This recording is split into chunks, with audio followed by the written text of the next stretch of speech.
The Mysteries of History Revealed. Dinosaurs to Extraterrestrials. Jeremy Auldaney. Copyright 2014, all rights reserved. Starting on page 36. This is number 7 of this series. Carbon-14 proves dinosaurs are only thousands of years old. Often the public will say that carbon-14 proves dinosaurs are millions of years old. They don't realize that carbon-14 only dates recent archaeological organic substances that are thousands of years old. In other words, only archaeology, not paleontology. There's a difference. Other methods like uranium are used to date volcanic rocks in millions of years. Carbon-14 dates things directly, the organic carbon, while the other methods like uranium date things like rock, only volcanic rocks that are either above or below the artifact. A researcher, Hugh Miller, works with a group of scientists who are finding collagen in most dinosaur bones from all over the world. See their published paper below. They have been dating dinosaur bones using carbon-14 dating methods, which give them an average date of 40,000 years, the age of the Pleistocene asphalt seeps in Los Angeles, according to evolutionists. The fact is, there should be no carbon-14 left to detect if they are millions of years old. Even these carbon-14 ages have been stretched because of the increase in the incoming cosmic rays over time. Thus the dates are corrected to about 5,000 years old, the date of the flood of Noah, after which the first evidence of civilization appears, according to archaeologists, in Mesopotamia, in the Fertile Crescent, the area where the Tower of Babel existed. Organic molecules are like radioactive substances. They break down over time. Organic remains are similar to carbon-14 in that they break down over a short time. Observation proves these substances only last thousands of years, not millions. Reference: The Pitfalls of Radiocarbon Dating, the Immanuel Velikovsky Archive, VARCHIVE.org organization. Seuss explained the phenomena by which that the increased industrial use of carbon affects dating, and has claimed that the influx of cosmic rays varied over time also. And another reference, NASA, NASA, cosmic rays hit space age high. This is nasa.gov, and September 28, 2009, quote in the reference. In 2009, cosmic ray intensities have increased 19% beyond anything we've seen in the past 50 years, end quote, says Richard Melwant of Caltech. In 1952, W.F. Libby invented carbon-14 dating for recent organic archaeological finds, then discovered, quote, but as the method was refined, it started to show rather regular anomalies. First, it was noticed that when radiocarbon-dated wood grown in the 20th century appears more ancient than wood grown in the 19th century. Seuss explained the phenomena by the fact that the increased industrial use of fossil carbon in coal and in oil changed the ratio between the dead carbon-12 and the carbon-14, radiocarbon, in the atmosphere, and therefore also in the biosphere. In other words, in the bodies of animals that were being dated, end quote. The fact is, after the flood, the atmospheric shield collapsed, allowing an increase in cosmic rays, increasing the radioactive carbon-14, which had been screened out before the flood.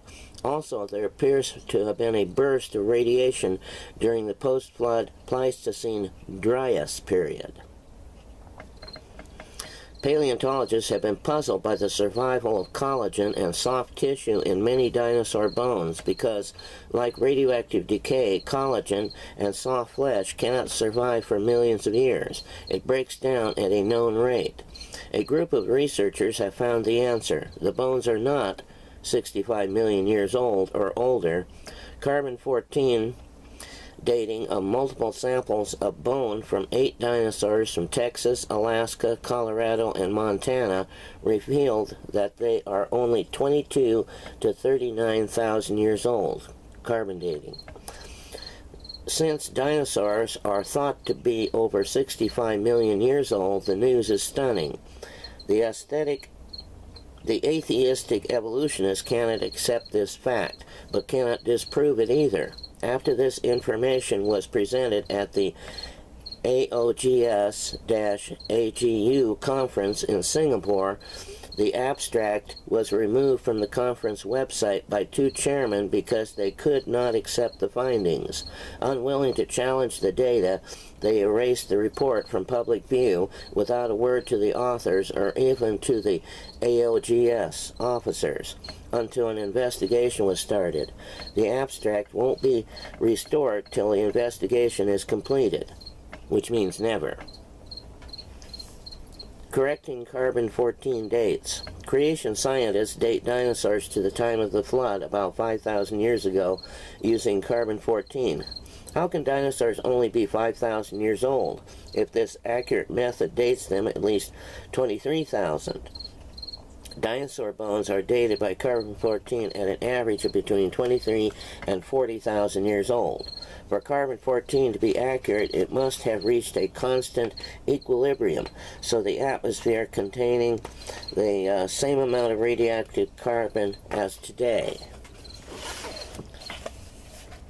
But it does not. Today it is increasing due to nuclear weapons testing, factories releasing carbon into the atmosphere. PhysicalWorld.com says the carbon clock could be wrong. Also, if the Earth was covered by water, as the Bible says, it would cause an increase in carbon-14 from the atmosphere. The increase in radiation after the flood, when atmospheric shield was partially destroyed, would cause an increase in cosmic rays, increasing carbon-14. And if there was a water shield surrounding the Earth, as indicated by the fossil record of a worldwide greenhouse effect, and statements in the Bible, the shield would also have screened out most of the cosmic rays needed to form radioactive carbon-14 from hydrogen before the cataclysm occurred. This fact would result in an age determinations to be too high. Criticism from an evolutionist. Dr. Robert Holloway, in his article, How Creationists Misrepresent the Carbon-14 Dating Method, criticizes creation scientists on the subject at ntanet.net. Quote, the first reason may be that because of his religious beliefs, he relied too heavily on previous creation authors who in many cases are not competent scientists. I have previously noted that 6 out of 11 of his references are creationist references, end quote.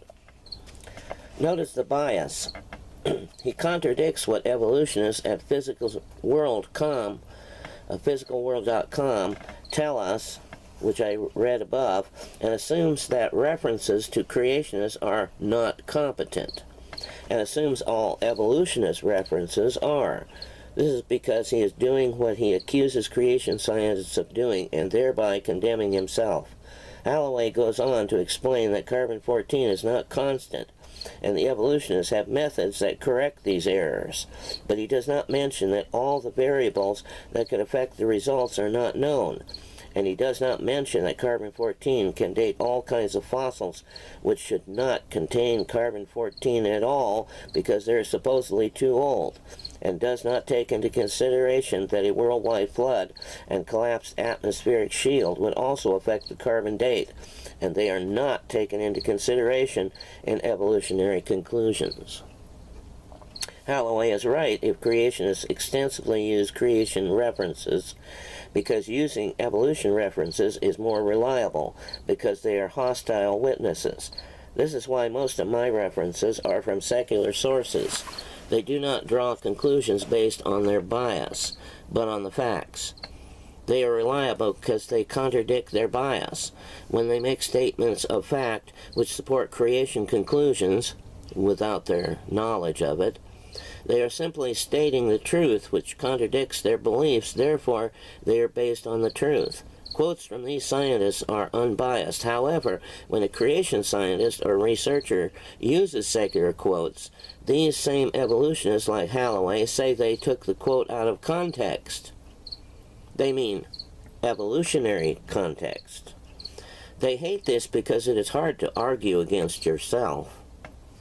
Another factor involving carbon-14 is the fact that the magnetic field of the Earth has been decreasing, which means in the past it was stronger and deflected more cosmic rays which strike nitrogen-14 to form radioactive carbon-14 in the atmosphere. This would also inflate the age results. Here is one of the quotes from a secular scientist, David Lowe, 1989. which Holloway says creationists should use. Okay, let's use a secular source. Problems associated with the use of coal as a source of carbon-14 free background material. Official Journal, Radiocarbon, 31, 2, pages 117 to 120. Quote, most man-made chemicals are made of fossil fuels, such as petroleum or coal, in which carbon-14 should have long since decayed. However, such deposits often contain twice the amounts of carbon-14, varying significantly, but ranging up to 1%, the ratio found in living organisms, a concentration comparable to the apparent age of 40,000 years. End quote.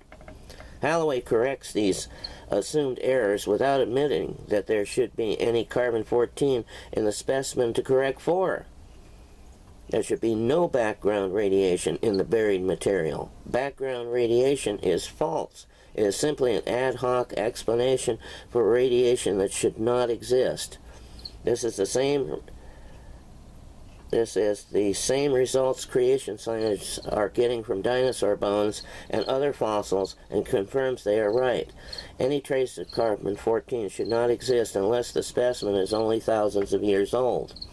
In other words, all fossils date to about 40,000 years, the same carbon-14 date, which means they were all buried at the same time. That's another fact it proves. Not only that they're young, but they're all buried at the same time. Because you find a fossil way up here, they're 100 million years different, it still dates the same. You find one way down here, it still dates the same. It shows it was all buried at one time.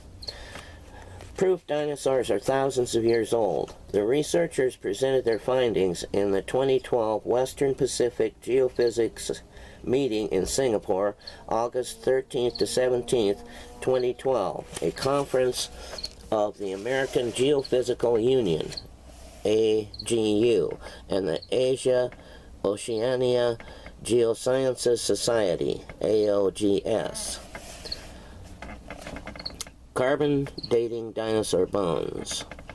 newgeology.us.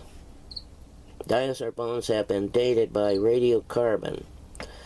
And also the website Dinosauric, DINOSAURC 14ages.com. This is where I got this information. Carbon-14 has to be corrected by known increases in carbon-14 and 12.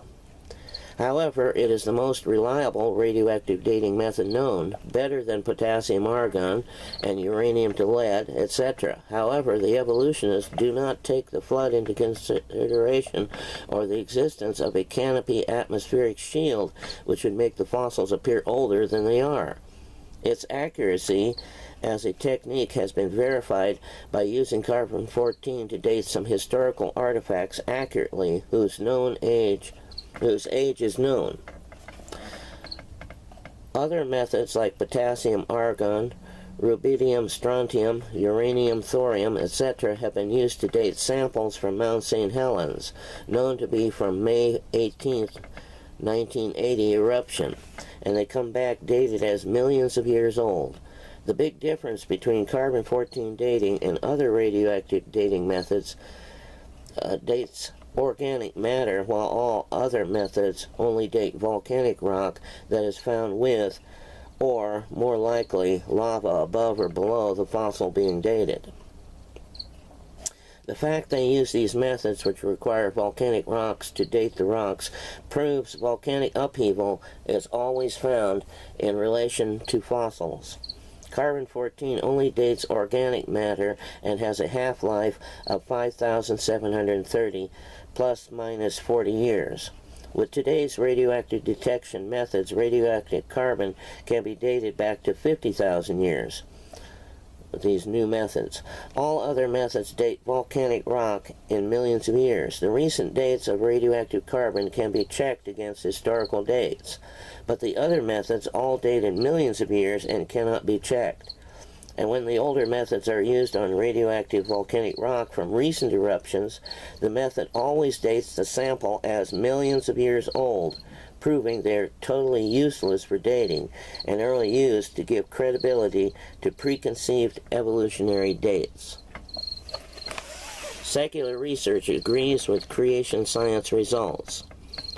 Researchers at the University of North Carolina published a research in The Earth and Introduction to Physical Geology by Tarbuck and Lutgens, page 55 to 57, 1987, quote, "We see that there are at least two kinds of magma, and uranium, thorium get carried along in silica-rich magma rather than in basaltic magma. This represents a major fractionation. Of course, any process that tends to concentrate or deplete uranium or thorium relative to lead would have an influence on the radiometric ages computed by uranium-lead and thorium-lead dating. Also, the fact that there are two kinds of magma could mean that various radiometric ages are obtained by mixing of these two kinds of magma in different proportions and do not represent the true ages at all."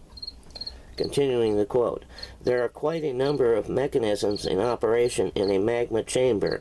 I count at least three so far: sorting by density, sorting by melting point, sorting by how easily something is incorporated into minerals that form at the top of the magma chamber. Then you have to remember that sometimes one has repeated melting and solidification, introducing more complications. There's also a fourth mechanism, differences in solubility. How anyone can keep track of this all is a mystery to me, especially with the difficulties encountered in exploring magma chambers. These will be definite factors that will change relative concentrations of parent and daughter isotopes in some way, and call into question the reliability of radiometric dating. In fact, I think this is a very telling argument against radiometric dating." Continuing the quote, "Another possibility to keep in mind is that lead becomes gaseous at low temperatures and would be gaseous in magma if it were not for the extreme pressures deep in the earth. It also becomes very mobile when hot. These processes could influence the distribution of lead in magma chambers and, of course, affect the dates." We will continue this next time. We're on page 41 now.